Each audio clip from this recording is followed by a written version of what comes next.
నాకు కూడా కేసీఆర్కి ఉన్నంత టోన్ ఉంటుంది. నా టోన్ అయినా విరుద్ధం. ఆయన గద ముక్క అంటారు కానీ ఆయన కోటేరు లాంటి ముక్కే. కానీ ఆయన కర్రగుంటుండే ఎర్రగుంట. ఆయనకి ఎందుకు కోపం వచ్చిందో ఇంకతో నన్ను తొక్కి పారేసాడు.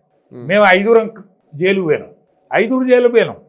కేసీఆర్, కెప్టెన్ లక్ష్మీకాంతరావు గారు, విజయరామరావు సాబ్, నాయన నరసన్న, నేను 5 మేము. ఎప్పుడు ఖమ్మం జైలు. ఖమ్మం జైలు 5 పోతే కేసీఆర్ ముఖ్యమంత్రి అయింది.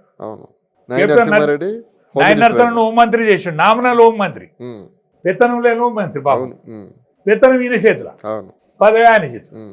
దాని తర్వాత విజయరామరావును అంతకంటే ముందుగానే సివిల్ సప్లై మంత్రి చేసిండు. ఆయన కూడా లేడు కదా ఇప్పుడు. ఆయన కూడా సరే, ఆయన కూడా మా పార్టీలో ఉన్నాడు, బీజేపీలో ఉన్నాడు. మరి నన్ను ఎందుకో పగబట్టిండు. ఏం రోగమో ఏం కథో. మరి దగ్గర ఉన్నాను నేను. ములాఖాతు పెడితే నేనున్న ఆయన ఇద్దరమే పోయినాం. శ్రీకాంత్ చారి కాలబెట్టుకున్న రోజు బోరు అని ఏడ్చిండు పాపం ఆయన కేసీఆర్. అరే ఒక గండడు గింత ఏడతాడా అని నేను పొదుపు పట్టుకున్నా.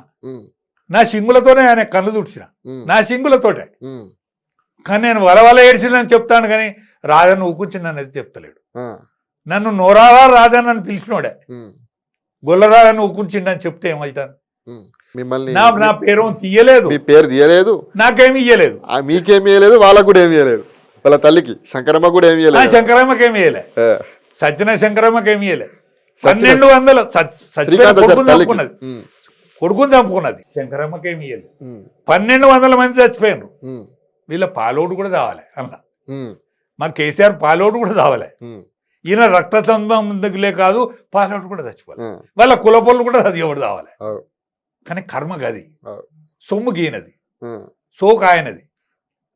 మన సబ్జెక్ట్ అంతా కూడా కేసీఆర్ వైపు వెళ్ళింది. అసలు భారతీయ జనతా పార్టీ రాష్ట్ర అధ్యక్షుడు ఎవరు అవ్వబోతున్నారు ఫైనల్ గా చెప్పండి. ఖచ్చితంగా ఈటల రాజేందర్కి అవకాశం కనిపిస్తుంది.